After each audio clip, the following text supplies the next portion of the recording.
자, 지난 시간에 이제 사칙 연산하는 이제 문제, 이거 함수 관련된 문제를 드렸죠, 그죠? 그래서 전체적으로 한번 쭉 풀어볼 건데, 일단 문제 뭐 어떻게 풀면 되는 거예요? 4개의 함수를 만들어야겠죠? 함수는 그러면 정의가 먼저예요, 실행이 먼저예요? 그렇죠, 정의가 먼저입니다. 정의를 한 다음에 실행을 하셔야 되는데, 어쨌든 지금 이제 요런 함수가 없기 때문에 이제 만들어 줘야 되겠죠. 자, 그러면 어떻게 한다? 자, void 함수명 소가로 중가로 이렇게 외우라고 말씀을 드렸는데, 자, 근데 이렇게 하면 된다 안 된다? 안 되겠죠? 왜요? 지금 보면 void는 리턴을 안 하겠다는 약속이잖아요, 그죠? 리턴을 안 하겠다는 약속인데 지금 뭐예요? 얘가 실행된 결과값이 뭐가 돼야 된대요? 30이 돼서 a라는 변수에 들어가야 된대요. 그 다음에 얘가 실행된 결과값이 뭐여야 돼요? 값의 형태가 정수여야죠. 그래야지만 이 int라는 녀석이 만족을 할 거 아니에요. 여러분들이 이거를 실수를 준다거나 아니면 기타 다른 값을 주게 되면 int a라는 녀석이 굉장히 불편하겠죠, 그렇죠? 그래서 정수를 리턴해야 되기 때문에 이 add라는 함수는 뭐가 돼야 된다? 일단 데이터 타입이 int여야 된다. 그 다음에 최소 리턴 값을 줘야 된다라고 보시면 되겠죠, 그렇죠? 자, 그러면 얘가 좋아하긴 하지만 우리가 말이 안 나와. 자, 의도한 대로 얘가 결과값을 출력을 하려면 어떻게 하겠어요?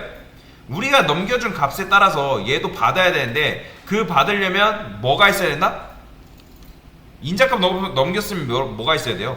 매개 변수가 있어야 될 거 아니에요, 그쵸? 매개 변수가 있어야지만 여러분들이 이제 값을 넘겨받을 수가 있겠죠. 그래서 첫 번째 인자값이 첫 번째 매개 변수에, 두 번째 인자값이 두 번째 매개 변수에 꼽힌다고 말씀을 드렸습니다. 두 번째 인자값이 첫 번째에 들어가거나 첫 번째 인자값이 두 번째 들어가는 그런 경우는 없어요. 무조건 순서예요. 그리고 인자값을 2개 넘겼으면 매개 변수도 반드시 몇 개? 2개여야 된다. 그러니까 규칙 지켜주셔야 됩니다. 3개면 3개, 4개면 4개, 아예 없으면 아예 없이 만들어 주셔야 된다라고 보시면 됩니다. 자, 그러면 여기다가 뭐 해주면 돼요? 더하기니까 a 플러스 b 이렇게 해주면 되겠죠. 자, 나머지도 한번 풀고 나서 설명을 좀 드릴게요. 자, 마이너스 같은 경우 어떻게 하면 돼요? 그냥 마이너스는 빼주면 되는 거잖아요, 그죠? 마이너스 해가지고 a 마이너스 b 이렇게 해주면 되겠죠. 그죠? 자, 그 다음에 곱하기가 멀티플라이입니다. 멀티플라이도 어떻게 해주면 돼요? 자, 여기다가 멀티플라이 이렇게 적어주면 되겠죠. 그 다음에 a 곱하기 b. 자, 다 풀었더라도 한번 보세요. 자, 그 다음에 디바이드. 제가 나누기에는 두 종류가 있다고 말씀을 드렸습니다. 나눈 몫을 출력하는 것과 나눈 나머지를 출력하는 게 있다고 말씀을 드렸죠. 나눈 몫이니까 얘는 어떻게 줘야겠어요? 몫을 출력하는 건 뭐예요? 요거잖아요, 그쵸? 자, 그러면 이제 뭐 해야 돼요? 몫을 출력하는 건데, 자, divide 2라는 게 있어요. 지금 보면. 자, 요거는 여러분들 어떻게 풀었나요? 지금 요걸 설명을 드릴 건데, divide 2. 얘는 데이터 타입이 뭐예요? 여기 더블이기 때문에 얘도 마찬가지로 더블로 해주긴 해야 됩니다. 그죠? 이렇게 해줘야 되는데, 여러분들이 이렇게 풀다 보면 의문이 들 거예요. 내가 원하는 값이 나온다, 안 나온다? 안 나온다라는 거예요. 왜냐면 실제로 실행해보면, 얘는 지금 자 오류되니까 잠깐 주석 걸고요. 자, 실행해보면 실제로 뭐가 나오냐면 7.0이 나와요. 그러면 실수가 나오는 건 맞는 거잖아요. 근데 정답은 뭐래요? 7.8이 나와야 돼요. 자, 여러분들 보세요. 자, 우리가 5 나누기 3 한다 했을 때 얘는 몫이 뭐죠? 1이죠. 그 다음에 나머지가 뭐예요? 2죠. 이거는 여러분들이 어떤 식으로 계산하는 거냐면 초등학교식 계산이에요. 초등학교. 그러니까 옛날에 이런 식으로 계산하라고 배웠잖아요. 근데 실제로 이거를 계산기로 두드려서 여러분들이 5 나누기 3 해보면 뭐가 나올까요? 해보신 분들 계신가요? 자, 5 나누기 3 해볼게요. 뭐가 나오면 1.666 나와요. 그러면 생각해보세요. 이 1.6666이 나오는 게 맞는 거예요? 아니면 1이 나오는 게 맞는 거예요? 사실 둘 다 맞는 거예요. 둘 다 맞는 겁니다. 그러니까 계산을 여러분들이 어떤 식으로 하냐에 따라서 다른 건데, C 언어에서 여러분들이 5 나누기 3을 이런 식으로 한 거는 그냥 쉽게 말해서 그냥 초등학교식 계산이에요.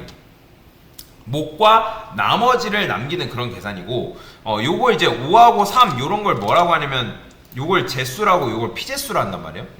그래서 제수나 피제수가 둘 다 int면 결과는 무조건 int입니다. 즉, 여러분의 정수 연산과 정수는 무조건 결과값이 정수예요.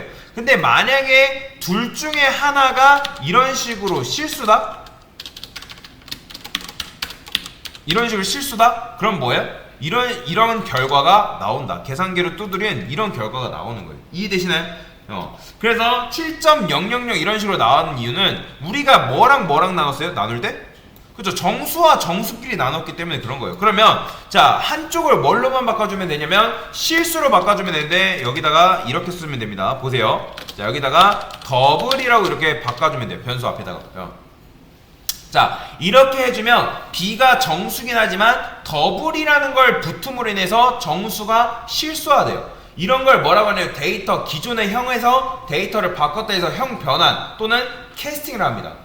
이 데이터 그러니까 데이터 타입을 바꿔준 거죠, 한마디로. 근데 이제 이런 경우는 안 돼요. 실수를 정수로 형변하는 거는 좀 힘듭니다. 왜냐면 데이터가 손실되기 때문에 별로 좋은 방식은 아니에요. 자, 일단은 이 캐스팅을 하는 건데 지금은 정확히 몰라도 돼요. 결국에는 어쨌든 여기 여러분들 int k라고 했을 때 얘를 int k는 3이라 했을 때 이 k라는 거 앞에 더블이라는 붙고 k라고 하면 얘는 결국엔 뭐냐면 3.0과 같아집니다. 이해되시죠? 자, 그러면 실행해보면 실제로 7.8이 나올까요? 7.8이 나옵니다. 보이죠? 얘는 그러면 요 더블이 앞에 붙어도 상관없어요. 실수기만 하면 됩니다. 실수기만 하면 되기 때문에 이런 식으로 해도 된다 라고 보시면 되고요. 자, 그 다음에 마지막 문제. 자, 얘는 뭐예요? 나눈 나머지래요. 나머지 구하는 공식 뭐죠? 그죠? 퍼센트죠. 모드 라고 적어주시고 여기다가 퍼센트라고 적게 되면 나눈 나머지가 이렇게 나오는 걸 볼 수가 있습니다. 그래서 첫 번째 문제 한번 같이 풀어봤어요.